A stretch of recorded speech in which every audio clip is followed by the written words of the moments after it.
Howdy, my name is Weiss Stanley, and this is my first video presentation for the 2024 Modern American History class taken through LeTourneau. So today, I'm going to be basing my presentation after this little artifact right here. It's a watch hand. Now, at first it may seem normal and uninteresting, but as soon as you put a Geiger counter next to it, you realize that this isn't any ordinary watch hand. It's actually painted with a glow-in-the-dark radium pigment, which emits ionizing radiation. While I'm not sure of the history of this particular watch hand, it represents the tragic story of the Radium Girls. Now, back in the late 19th century, X-rays and nuclear radiation were discovered. The world had never seen anything like this before, as it was brand new and misunderstood. Marie and Pierre Curie, made famous for their experiments with radiation in the early 20th century, discovered radium in very small quantities in materials such as uranium and pitchblende. After carefully extracting and purifying it, a glow-in-the-dark material was produced. While beautiful, this material emitted large amounts of radiation, which was not known to be dangerous at the time. With the discovery of this new and unusual material, many companies jumped on board, advertising its supposed health effects and putting it in products such as pills, solutions, toothpaste, soaps, and even water. Of course, as we now know, there is no health benefit to radium, and the whole thing was just a marketing gimmick. The dangers of radium and radiation as a whole would not be fully understood until later.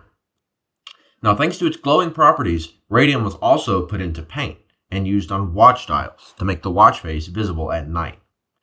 To apply the paint, many young girls were hired and put into factories to paint the dials and assemble the watches. Companies like the United States Radium Corporation and the Radium Dial Company were some of the largest manufacturers. Now, since this job was so delicate, the girls were instructed to run the brush between their lips to point the ends, and often ended up absorbing some of the radium paint. Now, after several years of working in the factory, many of the girls began to have strange health issues, such as severe tooth decay, brittle bones, anemia, and necrosis, which is the rotting of the skin. These came out of seemingly nowhere, and the cause was not immediately apparent. As more and more of the girls began to fall ill and die, they began to see that the cause of the issues was radium.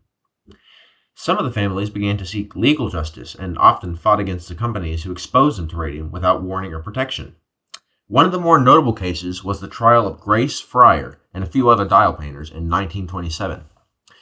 Even after having to get her jaw removed from damage caused by the radium absorption, she still sought legal help to hold the companies accountable for their damage. The companies tried to avoid the blame, saying that the damage wasn't from the radium, but ultimately their deception was revealed, and the first major ruling exposed the impacts of occupational toxin exposure.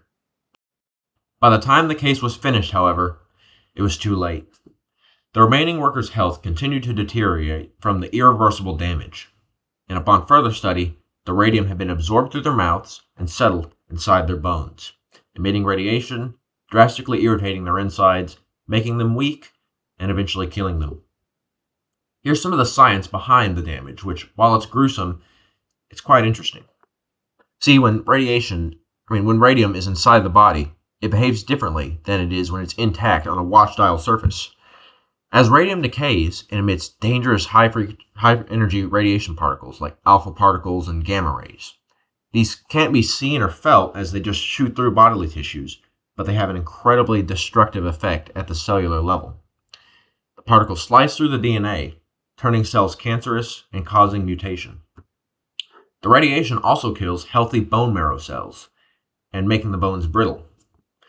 While the bones are being attacked, the surrounding organs and muscles become irritated, causing damage and potential for infection and internal bleeding.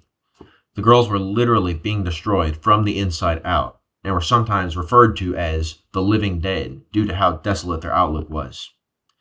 It was truly an awful way to go. The story of the Radium Girls, while tragic, left behind a great legacy and important lessons. The court case harkens back to the story of the Triangle Shirtwaist Factory and led to a greater focus on safety regulations for factory workers. Some examples of the changes made are the Occupational Disease Labor Law, made in 1938, which mandated protective equipment and exposure limits on hazardous material, and some state-level codes which mandated warning labels on radioactive products. The cases of the Radium Girls also set legal precedents for modern victims who are fighting corporations over things like asbestos exposure and Agent Orange exposure. The studies done on the damage to their bodies post-mortem also led to a greater understanding of the detrimental effects of radiation on the human body, as ugly as it may be. Now, the history of radiation and the story of Radium Girls has been a long-standing interest of mine, and I'm glad to do a presentation on it. If you're interested in further reading, I recommend this book, The Radium Girls by Kate Moore. It goes into the situation more clearly and focuses some on the legal battles. It's quite interesting, and I highly recommend it. Now, I hope you enjoyed this presentation. Thank you for your time, and God bless.